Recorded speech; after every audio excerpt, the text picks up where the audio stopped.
से सबसे पहले नीतीश कुमार ने इस बिहार में स्वच्छ लोहिया मिशन की शुरुआत की।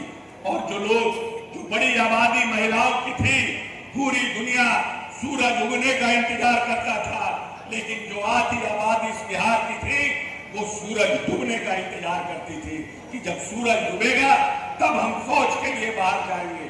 और नेता ने बिहार में सबसे पहले इस हिंदुस्तान में बिहार में स्वच्छ लोहिया अभियान की शुरुआत की।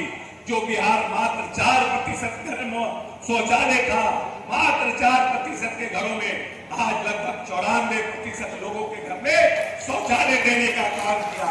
और जो आधी आबादी महिलाओं की थी उनको सम्मान से जीवन जीने का अधिकार दिया। नेता ने इस प्रदेश में जल जीवन हरियाली योजना की शुरुआत की। और इस प्रदेश में कैसे हमारे जो लोग हैं उनको, किसानों को, जो हमारे पुराने तालाब थे, आहर थे, बैल थे, उसको भी स्ट्रेंथन करने का काम किया और पौधारोपण का काम शुरू किया। हर घर नल का जल, मात्र 6% लोगों के यहाँ घर नल का जल था और आज नेता ने 94% लोगों के घर में नल का जल लगाने का काम किया। नेता ने ये नहीं देखा कि कौन हमको वोट कर रहा है, उसके घर में हम नल का जल दे। नेता ने सभी लोगों के घर में नल का जल योजना की शुरुआत की। नीतीश कुमार अकेला ऐसा व्यक्ति है आज हिंदुस्तान में जिसने 5 नई योजना दी। पोशाक योजना, साइकिल योजना, हर घर नल जल योजना, स्वच्छ लोहिया सम्मान योजना और उसके साथ हर घर बिजली योजना और जीविका, ये 5 योजना नीतीश कुमार ने दिया, जिसको केंद्र सरकार और बाद में बाकी राज्यों ने अंगीकार करने का काम किया। लेकिन सबसे पहले इस योजना की शुरुआत हमारे नेता नीतीश कुमार ने बिहार में करने का काम किया। जब नेता आए थे तो उन्होंने पूरे बिहार में सर्वे कराया कि क्या कारण है कि हमारी आबादी इतनी ज्यादा है लेकिन हमारे यहाँ मात्र 4 लाख बच्चे मैट्रिक की परीक्षा पास करते हैं। जब सर्वे कराए तो पता चला कि 10 से 15% बच्चे स्कूल के बाहर आ गए हैं और उन लोग स्कूल नहीं आते हैं। माननीय नेता ने सबसे पहले 25,000 प्राथमिक विद्यालयों का निर्माण कराया और इन विद्यालयों को अति पिछड़ा, अल्पसंख्यक और अनुसूचित जाति जनजाति के मोहल्लों में बनाने का काम किया।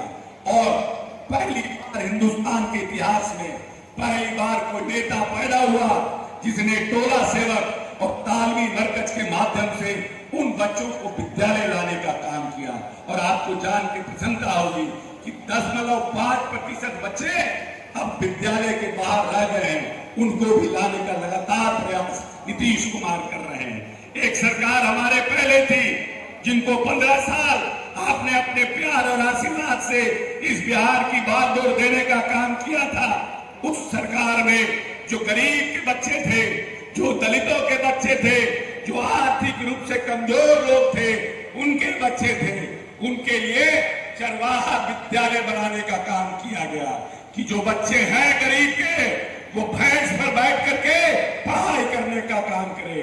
प्रजातंत्र में और लोकतंत्र में सबसे बड़ी व्यवस्था होती है कि नेता की विचारधारा क्या है, उसकी दूरदृष्टि क्या है, वो क्या सोचता है और आने वाली पीढ़ी और आने वाले वंशज को, आने वाली संतति को कहां ले जाना चाहता है। और एक नेता मेरा है नीतीश कुमार। 90 के पहले इस बिहार में सिर्फ 2 इंजीनियरिंग कॉलेज थे। जब तक नेता नहीं आया इस बिहार में एक भी इंजीनियरिंग कॉलेज नहीं बढ़ा। और नेता ने 20 साल के कार्यकाल में हर एक जिले में इंजीनियरिंग कॉलेज बनाने का काम किया। इस प्रदेश में IIT लाने का काम, NIT लाने का काम, BIT लाने का काम, मैनेजमेंट, चंद्रगुप्त मैनेजमेंट संस्थान खोला, आर्यभट्ट नॉलेज यूनिवर्सिटी खोला। उन्होंने मुंगेर में विश्वविद्यालय खोलने का काम किया, पूर्णिया में विश्वविद्यालय खोला और लगातार इस प्रदेश में ITI और पॉलिटेक्निक खोल करके जो बड़ी आबादी नौजवानों की है उनके कौशल विकास के लिए प्रयास करने का काम किया। जो हमारे आने वाली पीढ़ी को पढ़ाना चाहता है, जो चाहता है कि एक बड़ी आबादी इस हिंदुस्तान में, बिहार में लगभग 13-14 करोड़ की आबादी है। पूरी दुनिया में बिहार अकेला राज्य है जहां पर स्क्वायर किलोमीटर में सबसे घनत्व की जनसंख्या का प्रदेश है। तो निश्चित रूप से हमारे यहाँ नौजवानों की संख्या ज्यादा है, हमारे यहाँ बेरोजगारी ज्यादा है। और जब हमारा झारखंड का बंटवारा हुआ तो हमारे पास कोई भी उद्योग धंधे नहीं थे। नीतीश कुमार को जब बिहार मिला था तो कोई उद्योग धंधे नहीं थे और उद्योग लगाने की सरकार की कोई नीति भी नहीं थी। हमारे पास कोई बंदरगाह नहीं था। हम पूरी तरह से लैंडलॉक्ड स्टेट हैं। हमें चारों तरफ से सिर्फ हमारे जमीन ही जमीन है। लेकिन नेता ने फिर भी अपने सीमित संसाधन में इस बिहार को आगे बढ़ाने का काम किया। नेता जब आए तो उन्होंने देखा कि 4 लाख बच्चे में 50,000 सिर्फ बच्चियां हैं हमारे मैट्रिक की परीक्षा पास करती हैं। तो सर्वे किए कि क्या कारण है कि हमारे यहाँ बच्चियां पूरे हिंदुस्तान में 4वीं और 5वीं के बाद सबसे ज्यादा ड्रॉप आउट रेट बिहार का है। तो माननीय नेता को पता चला कि ये 4वीं और 5वीं के बाद जो बच्चियां हमारे विद्यालय में ड्रॉप आउट कर जाती हैं क्योंकि बच्चियां सियानी हो जाती हैं और इनके माता पिता के पास अच्छे कपड़े नहीं होते हैं कि बच्चियां को विद्यालय भेजने का काम करे। नीतीश कुमार ने हिंदुस्तान के इतिहास में पहली बार, दुनिया के इतिहास में पहली बार बच्चियों के लिए पोशाक योजना की शुरुआत की और बच्चियों को विद्यालय लाने का काम किया और कहा कि जो बच्चियां मैट्रिक पास करेंगी उनको 10,000 रुपया, जो +2 पास करेंगी 15,000 रुपया और जो ग्रेजुएशन कर जाएंगी उनको 50,000 रुपया पुरस्कार देने का सरकार काम करेगी। और आपको जान के प्रसन्नता होगी कि आज 18 लाख बच्चियां मैट्रिक की परीक्षा पास कर रहे हैं बच्चे और 9.5 लाख उसमें बच्चियां हैं। आधा से ज्यादा बच्चियों को नेता ने पढ़वाने का काम किया है और जो आधी आबादी महिलाओं की है उनके लिए लगातार काम करने का काम किया है। एक बड़ी आबादी लंबे समय से मुख्य धारा से अलग थी और उनको लगता था कि हम मुखिया जी के दरवाजे जाएंगे, पता नहीं मुखिया जी मेरी बात सुनेंगे कि नहीं सुनेंगे, हमें पानी पीने के लिए देंगे कि नहीं देंगे, हमें बैठने के लिए कहेंगे कि नहीं कहेंगे। माननीय नेता ने इस हिंदुस्तान में पहला नेता हुआ नीतीश कुमार जिसने एकल पद पर आरक्षण देके आधी आबादी को जो महिलाओं की थी उनको भी प्रतिनिधित्व देने का काम किया और अनुसूचित जाति जनजाति सहित अति पिछड़ों को भी मुख्य धारा में जोड़ने का काम किया। नेता ने एक नई राजनीतिक जो व्यवस्था है उसको पैदा करने का काम किया और जो आधी आबादी इस प्रदेश में महिलाओं की थी उनको मुख्य धारा से जोड़ने का काम किया।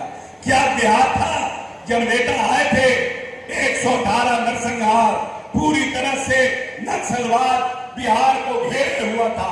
जहानाबाद और नवादा का जेल कांड, दिन दहाड़े कैदियों को नक्सलों ने छुड़ाने का काम किया था और जब जब होली, दिवाली और जब जब ईद और बकरीद होता था कहीं न कहीं बिहार में हिंदू मुस्लिम का झगड़ा होता था। लेकिन आप ये देखिए कि 20 साल में एक भी नरसंहार नेता के नेतृत्व में इस बिहार में नहीं हुआ। एक जगह भी हिंदू मुस्लिम का झगड़ा नहीं हुआ, एक जगह भी अगड़ा पिछड़ा की कोई लड़ाई नहीं हुई और नक्सल को हिम्मत नहीं हुआ इस बिहार में और नेता ने नक्सलवादियों को इस प्रदेश से खदेड़ने का काम किया। तो नेता वही है, पुलिस फोर्स वही है, जनता वही है, अफसर वही है, लेकिन जब नेता की विचारधारा और दृढ़ संकल्पता बढ़ी तो यह बिहार बदलना शुरू किया और आपसी झगड़ा झंझट बंद होना शुरू किया और लगातार बिहार हिंदुस्तान के मानचित्र पर एक बढ़ता हुआ प्रदेश बनना शुरू हुआ और नेता ने इस प्रदेश को आगे बढ़ाने के लिए कृषि के क्षेत्र में भी बहुत काम किया क्योंकि नेता को हमेशा लगता था कि कृषि हमारा मुख्य सोर्स है आमदनी का। जब तक हमारे किसान आर्थिक रूप से संपन्न नहीं होंगे तब तक हमारा बिहार संपन्न नहीं हो सकता है। और नेता ने कृषि योजना पे 2, 3, 4 के माध्यम से इस प्रदेश के किसानों को सशक्त और मजबूत बनाने का काम किया और देखा कि पिछले जो 5 वर्ष का इस हिंदुस्तान का कृषि का सबसे बड़ा जो पुरस्कार था कृषि क्रमण्य पुरस्कार उसको भी दिलाने का काम माननीय नेता ने किया।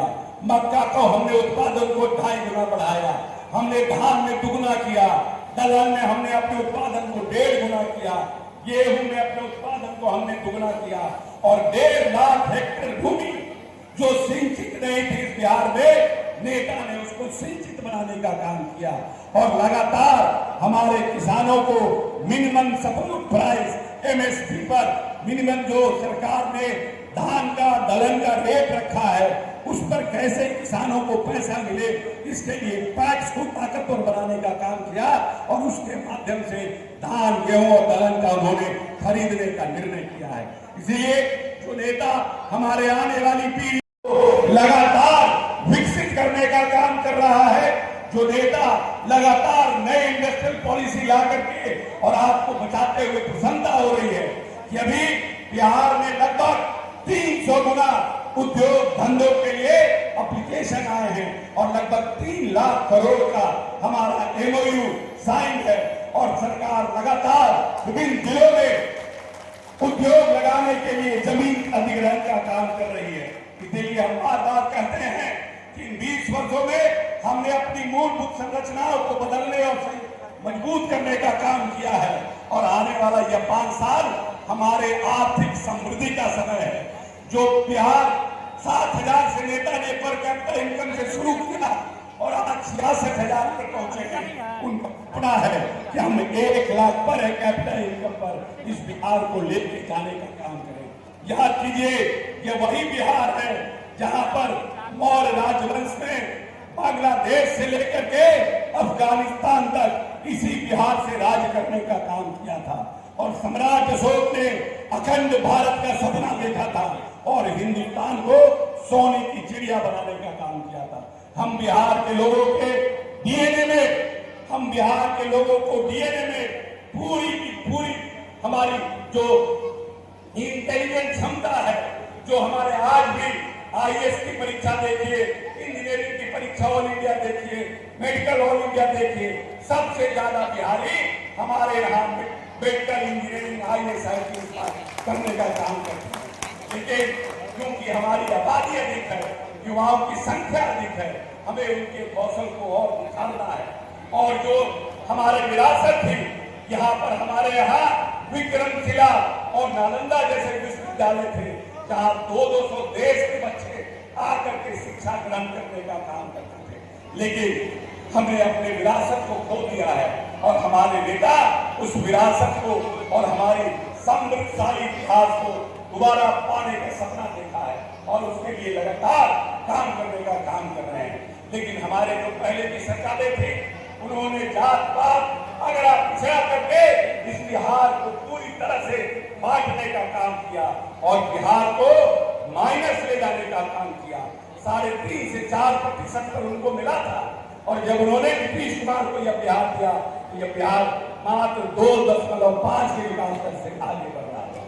यह समझने की बात है कि जब जो लोग आए उनसे जरूर पूछिए कि आखिर में इन 15 वर्षों में आपने क्या किया और इन 20 वर्षों में नीतीश कुमार ने कैसे इस बिहार को आगे बढ़ाने का काम किया। जब हमारे घर में कोई बीमार पड़ता है और उसके लिए खून की आवश्यकता होती है तो हम ये नहीं देखते हैं कि किस जात का खून है, हम देखते हैं कि मेरा नाना दादा, हमारा भाई बहन, माँ बाप को कैसे जल्दी खून मिले। हम ये नहीं देखते हैं कि वो किस जाति और धर्म का खून है। सबसे पहले खून लेते हैं और उनको चढ़ाते हैं। उसी तरह से राजनीति में भी जो आदमी विकास के लिए अपना खून पसीना बहा रहा हो उसी को अपना मत देने का काम करिए। जात मत देखिए, अगर जात देखिएगा तो यह बिहार की समृद्धशाली इतिहास और जो विरासत को पाने का ललक हमारे नेता ने देखा है वो पूरा नहीं हो पाएगा और जो बिहार मौर्य राजवंश के समय बिहार था वो बिहार नहीं बन पाएगा। हम आपस में मर के लड़ के कट के खत्म हो जाएंगे। लेकिन अगर बिहार को दोबारा अपने समृद्धशाली इतिहास को और विरासत को पाना है तो हमें विकास के अलावा कोई रास्ता नहीं अपना सकते हैं। और जिस तरह से नीतीश जी ने कहा है कि ये पूरा बिहार मेरा परिवार है और हम न्याय के साथ विकास करेंगे। और अपने कार्यक्रम में, अपने नीतियों में उसने ये दिखाया है कि कैसे हम बिहार को आगे बढ़ा सकते हैं। तो इसलिए हम आपसे बस इतना कहने आ रहे हैं इस जनसंवाद के माध्यम से कि माननीय प्रधानमंत्री जी भी लगातार बिहार का दौरा कर रहे हैं और प्रधानमंत्री जी को भी हम केसरिया की धरती से साधुवाद देते हैं। ये तो महात्मा बुद्ध की धरती है केसरिया, और महात्मा बुद्ध ने पूरे दुनिया को शांति का पैगाम देने का काम किया है। ये उर्वरा भूमि है जहाँ पर महावीर हुए, जहाँ पर गौतम बुद्ध हुए, जहाँ गुरु गोविंद सिंह हुए, जहाँ चाणक्य हुए, जहाँ के शून्य के आविष्कारक हुए। हर तरह से ये बिहार हमारा दुनिया का सबसे पहला प्रजातंत्र वैशाली भी यही है। तो हमने दुनिया को आगे रास्ता दिखाया है, लेकिन हम कहीं ना कहीं भटक गए हैं और अभी हमें पुनः इस दुनिया को रास्ता और देश को रास्ता दिखाने का काम करना है। हम प्रधानमंत्री जी को कोटि कोटि धन्यवाद देते हैं। वो लगातार बिहार का दौरा कर रहे हैं और पिछले साल के बजट में उन्होंने बिहार को आर्थिक रूप से मदद पहुंचाने का काम किया है। जब जब प्रधानमंत्री जी बिहार का दौरा कर रहे हैं तो कुछ न कुछ आर्थिक रूप से बिहार की संपन्नता के लिए अपना योगदान कर रहे हैं। कृषि के क्षेत्र में, हवाई अड्डा के क्षेत्र में, रेल के क्षेत्र में, जल संसाधन के क्षेत्र में, सड़क के क्षेत्र में उन्होंने अभूतपूर्व सहायता देने का। प्रधानमंत्री ने हिंदुस्तान की बात को संभाला था, तब यह हिंदुस्तान 11वें नंबर की अर्थव्यवस्था थी और अपने अथक प्रयास और परिश्रम से उन्होंने इसको दुनिया में 5वें नंबर की अर्थव्यवस्था बनाने का काम किया है। और उन्होंने सपना देखा है कि आने वाले समय में हिंदुस्तान दुनिया का तीसरा सबसे बड़ा अर्थव्यवस्था बने, अमेरिका और चाइना के बाद। और उस सपना को पूरा करने के लिए जो उन्होंने यह निर्णय किया है कि बड़ी आबादी बिहार में, बड़ी आबादी है और जब तक हम बिहार को आर्थिक रूप से संपन्न नहीं कर पाएंगे तब तक हम तीसरी बड़ी अर्थव्यवस्था नहीं बन पाएंगे। अब हिंदुस्तान 5वीं से 4थी अर्थव्यवस्था के लिए कदम से कदम आगे बढ़ा रहा है और अगर महादेव ने चाहा तो निश्चित रूप से आने वाले 2-3 वर्षों में 4थी अर्थव्यवस्था बनने का काम करेगा। इसलिए हम देश के प्रधानमंत्री जी को भी बिहार के तमाम जनता की ओर से कोटि कोटि धन्यवाद देते हैं और अपने नेता आपसे यही आग्रह करते हैं कि आप जब आने वाले चुनाव में चंपारण हमेशा एनडीए के परचम को मजबूती से पकड़ के रखा है और आने वाले चुनाव में भी हम यह उम्मीद करते हैं कि हमारे उम्मीदवार को पिछले बार से ज्यादा ताकत से विधानसभा भेजने का काम करिएगा। हमारी महिला नेत्री लगातार आपके लिए हमारी बहन है और लगातार आपके लिए इस विधानसभा का कैसे काम हो हमारे दरवाजे को, हमको, नेता को प्रयास करते रहे और खटखटाते रहे। और आज आपको जान के प्रसन्नता होगी कि आज आपके यहाँ साध्वी मिश्रा जी के प्रयास से आपके नेता ने टोटल 80 सड़कों का उन्होंने निर्माण का निर्णय किया है। लगभग 143.9 किलोमीटर सड़कों का निर्माण साध्वी मिश्रा जी ने नीतीश कुमार जी से अपने विधानसभा में अपनी जनता के लिए लाने का काम किया है, जिसमें लगभग 4 ब्रिज मुख्यमंत्री ग्रामीण सेतु योजना के माध्यम से 4 अलग ब्रिज बनने का काम होगा और लगभग 142.937 करोड़ रुपया से इन योजनाओं का क्रियान्वयन विधानसभा चुनाव के पहले सभी जगह काम को शुरू करने का काम विभाग करेगा। और आज केसरिया में जो मुख्य सड़क है, जो जिसका काम हम लोग करने जा रहे हैं, विभाग देवकाहार चंपारण सचखंड से मंझरिया, जिसकी कुल लंबाई 1.6 किलोमीटर है, लगभग 1.14 करोड़ से इसकी सड़क को बनाया जाएगा। पीडब्ल्यूडी ताजपुर चौक रोड से रामपुर ग्राम महादेव महतो के घर तक, जिसकी लंबाई 1.4 किलोमीटर है और लागत 1.134 करोड़ है। जमुनी से चांद प्रसाद यादव टोला, जिसकी लंबाई 2 किलोमीटर है, लगभग 1.17 करोड़ रुपए से इसका काम किया जाएगा। रामपुर कोलर से बेड़िया जिसकी लंबाई 2.5 किलोमीटर है और लगभग 1.7 करोड़ रुपया से इसका जीर्णोद्धार का काम किया जाएगा। प्राइमरी स्कूल राजपुर से बकरी मेन करोड़ जिसकी लंबाई 4.49 किलोमीटर है और लागत लगभग 3 करोड़ है। इस पथ को बनाए जाने से कल्याणपुर प्रखंड के बकरी पंचायत के बकरी एवं राजपुर इत्यादि गांव की आबादी को सुविधा मिलेगी। इसके अतिरिक्त 25-26 में पत्थर राय के घर से A74 जिसकी लंबाई 1.6 किलोमीटर है और लागत 1.4 करोड़ रुपया है। जमनिया टोला बाग से मोती मिस्त्री के घर तक लंबाई 1.5 किलोमीटर और लागत 1.2 करोड़। गणेश सिसरिया जमुना पेड़ से गणेश सिसरिया तक लंबाई 3.2 किलोमीटर लागत 2.7 करोड़ रुपया। उसी प्रकार माननीय नेता ने वैसे सड़क जहाँ 100 की आबादी है और जहाँ सड़क नहीं मिल पाया है और उसको भी बारामासी सड़क से जोड़ने का निर्णय किया है। उसमें लगभग 20.6 किलोमीटर सड़क इस विधानसभा में बनाने का निर्णय किया गया है और उस पर कुल लागत 22.7 करोड़ रुपया खर्च करने का निर्णय माननीय नेता ने लिया है। उसमें जो कुछ मुख्य सड़क है MBBSY रोड से रामबली राय के घर से बनपरुआ मलाखोला 1.9 किलोमीटर राशि 1.23 करोड़ रुपया। MR रोड राजेश सिंह के घर से हरजनगोड़ा रामपुर कोटकवाड़ नंबर 11 जिसकी लंबाई 0.65 किलोमीटर है और लागत 2.27 करोड़ रुपया है। बुद्धनवाला केनाल से बिनटोली महादली बस्ती टोली जिसकी लंबाई 3.2 किलोमीटर है और लागत लगभग 3.36 करोड़ रुपया है। निर्मला पांडे हाई स्कूल भाया राइस चीनी से भटोली तक जिसकी लंबाई 2.5 किलोमीटर है और लागत 3.189 करोड़ रुपया है। और जो नए पुल माननीय नेता ने इस प्रदेश में दिया है उसके अलावा कुछ नए सड़क भी हैं। MR रोड से चांद परसा से हुसैनी घाट तक 8.3 करोड़ रुपया। चांद परसा पासवान टोला से हुसैनी टोली 7.3 करोड़ रुपया। ऐसे 74 से सिसवा पटना जिसका लागत है 6.8 करोड़ रुपया। प्रमोद भगत के दरवाजे से सुमरा टोला छठघाट तक जिसकी लंबाई 1.9 किलोमीटर और लागत 2.70 करोड़ रुपया है। और सेतु योजना के माध्यम से नेता ने केसरिया प्रखंड के चंपारण तटबंध से मंजरिया पथ में नदी का स्तरीय पुल का निर्माण 20 मीटर और लागत 2.9 करोड़ रुपया।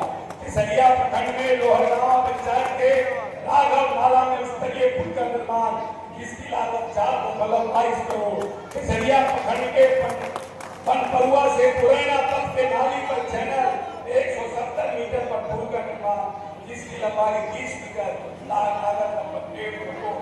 और इसके अतिरिक्त पूर्वी सरोत्तर चंदपरसा पहाड़ में राघव नाला पर उच्च स्तरीय RCC पुल का निर्माण जिसकी लंबाई 38.7 और लागत लगभग 4.13 करोड़ रुपया है।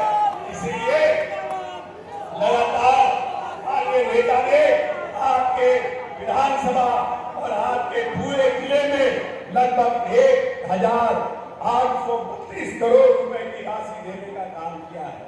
और नेता ने आपको विशेष रूप से आप लोगों को आप आगे बढ़ाने के लिए आप लोगों के ग्रामीण सड़कों को सुदृढ़ करने का उन्होंने प्रयास किया है। और नेता हमेशा मानते हैं कि ग्रामीण सड़कें आर्थिक दृष्टि से जो बड़े बड़े दुनिया के अर्थशास्त्रियों ने कहा है कि ग्रामीण सड़कें अर्थव्यवस्था की धमनियां हैं। जब तक हमारी धमनियां मजबूत नहीं होंगी तब तक हमारी अर्थव्यवस्था मजबूत नहीं होगी। इसलिए ग्रामीणों का, किसानों का मछली, अंडा और सब्जी, हमारा धान, गेहूं मुख्य बाजार पहुंचे, लोग अस्पताल टाइम से पहुंचे, कॉलेज टाइम से पहुंचे, ऑफिस टाइम से पहुंचे। इसके लिए जरूरी है कि हमारी ग्रामीण सड़कें मजबूत और अच्छी स्थिति में रहे। इसीलिए अंत में बस मैं इतना ही आज रात सबसे कहता हूँ कि आने वाले समय के 2 महीना के बाद विकास की गाड़ी को ताकत देने का काम किया है। उसी तरह से आने वाले समय में इस चंपारण की धरती से, महात्मा गांधी के इस कर्म भूमि से, महात्मा बुद्ध की इस ज्ञान की धरती से आपसे आग्रह करते हैं कि एनडीए के उम्मीदवारों को ताकत देने का काम करिए, जिससे आने वाले 5 वर्षों में हम और समृद्धशाली हो और बिहार की ताकत, जो मेरा वैभव था, जो मेरा विरासत था, जो मेरा इतिहास था, जो सपना नेता ने नीतीश कुमार ने देखा है, उसको हम सब वापस पाने का काम करें। बहुत बहुत धन्यवाद। जय बिहार, जय नीतीश कुमार, जय एनडीए। और विशेष रूप से अपने विधायिका शालिनी मिश्रा, जिन्होंने आपके इस विधानसभा के विकास के लिए न सिर्फ मुख्यमंत्री बल्कि मंत्रियों के यहाँ घर घर घूम करके अपना खून पसीना लगा के इस केसरिया के विकास के झंडे को लहराने का काम किया है, इनको भी दुगना वोट से जिता कर भेजने का काम करिएगा।